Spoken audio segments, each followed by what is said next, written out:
Hey guys, it's Charlene. Thanks for joining me here on the ScrapbookPal YouTube channel. Today I'm going to show you how to make an adorable card using some of the Matchbook series from Art Impressions. This is just the cutest set. I love this idea.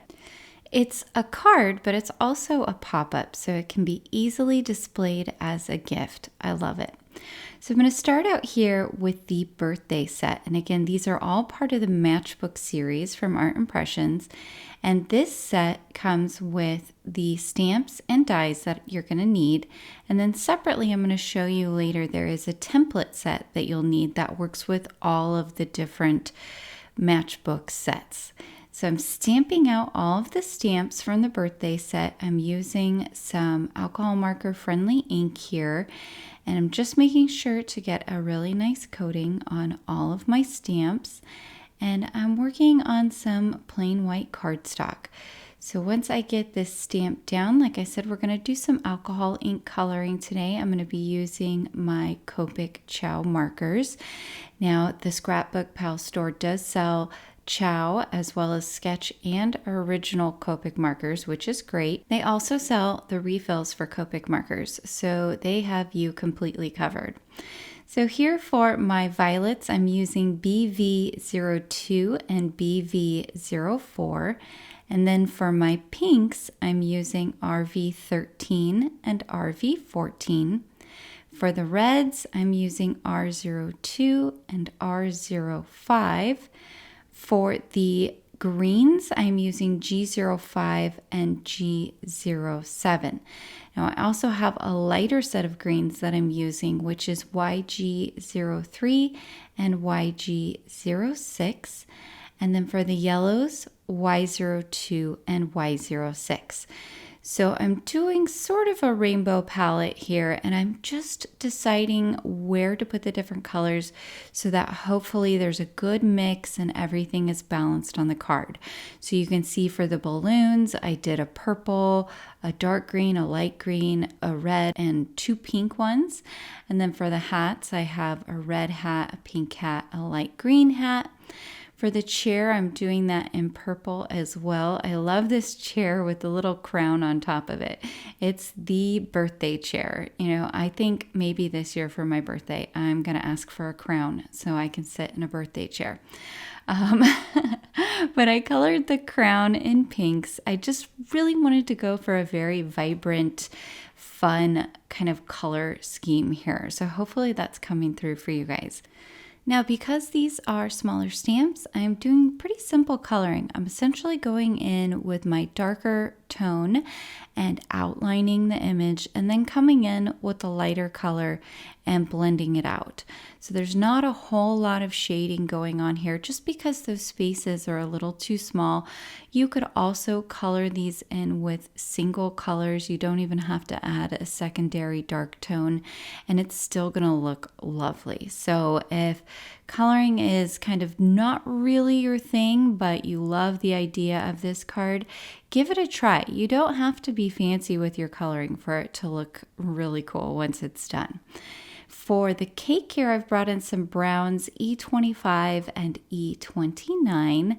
And then I'm going to move on to the bookshelf here in just a moment. And for the glass, I'm going to be using B000 and N0. So a very, very light blue and then a little bit of gray over the top of it. I really like how that looks for glass. I think it looks pretty natural. And then for the bookshelf itself, I'm just using grays. I'm using N0 and N2.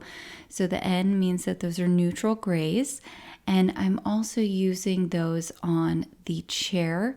So they kind of look like white or gray wood. That was the look I was going for there. On the presents down there in the bottom right, you can see I did a light green, a purple, a red, and a yellow. And then I come back in and do the ribbons on the presents. And I just do those so that they have a nice look to them. I try to coordinate the ribbons with the presents so that there's a good amount of color on everything. The cake itself for the icing, I went with pink. And then for the candles and for the middle layer of the cake, I actually did a light green, which was kind of fun. I used the coordinating dies to cut everything out, And now here is the Matchbook die template. It has all of these fun pieces that come along with it, windows and different pieces like that. So this is the main piece here, and I'm cutting it out of some pattern paper, which you'll see in a moment makes all the difference, I think, with the pattern paper. I'm getting the inset part of the window, and I'm going to cut that out on each of the two side flaps. So you can see I cut it out on the right and the left. And then separately, I cut out the piece that is a support, and you'll see what I mean later by that. I cut out 4 of the outer window pieces from white, and now I'm going to go ahead and glue those over where the inset pieces were cut out from the pattern paper. So I'm going to glue one on the front and one on the back side on each side of the template. So on the right hand side and on the left hand side, there'll be one of those on the front and on the back. And I think this detail is so cute, really easy to do, but such a neat little fun detail to this tiny little kind of pop-up. Love how it looks once this is all put together with those windows. So now I'm going to show you how to put everything together. You want to start out with the backmost piece, which is going to be the table that has the cake and the bookshelf. And you're going to put glue, or you can put double-sided tape, whatever you have, whichever is easier for you. I do recommend, if you're using glue, to go ahead and tap that off before you apply it to the card, just so you don't have any kind of glue that kind of seeps out the edges, and just tap it off on a piece of scrap paper. You're going to see me do that throughout. So you can put this on the right side or the left side. I'm going to put it on the right side. So I'm folding over just one part of the flap, and I'm putting it right along the crease of the right hand side.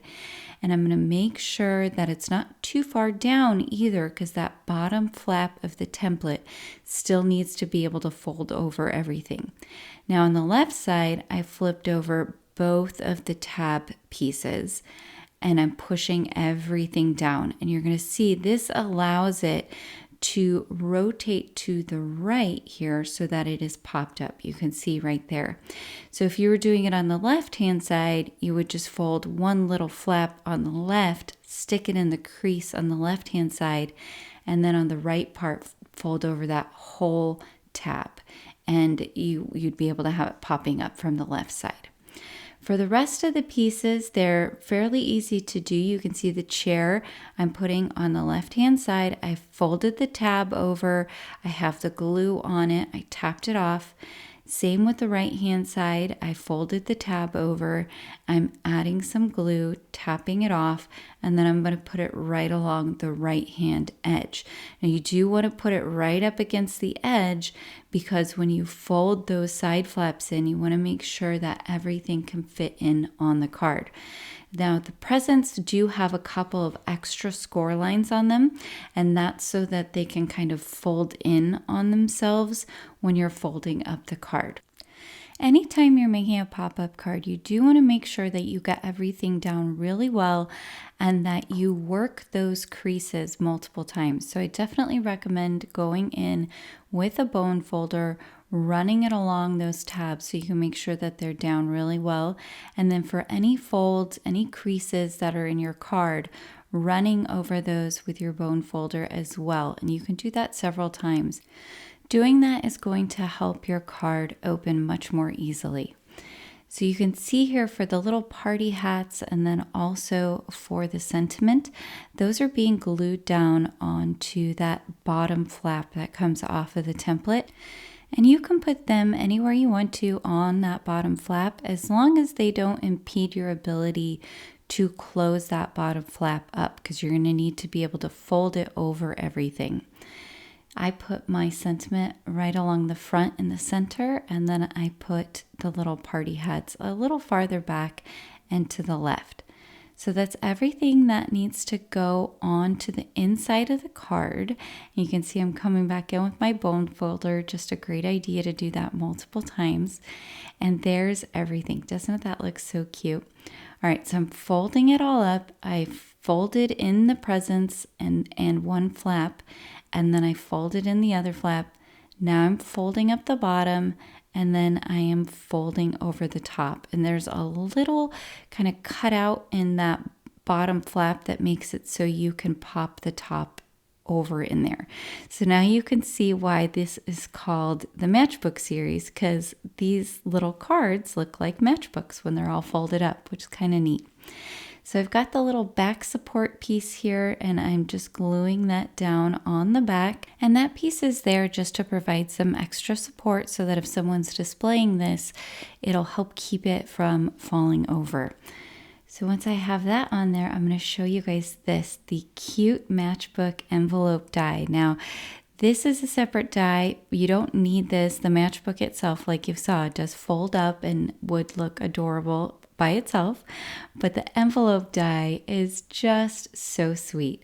I used it and cut out a piece of pink cardstock and used the little bow that came with it to add a nice little detail, and you can see how well this fun Matchbook birthday set card fit inside of the envelope. I think that's just kind of the nice little finishing touch. I know I would love to receive something like this, and I can tell you, my kids, when they saw this, they kind of went wild.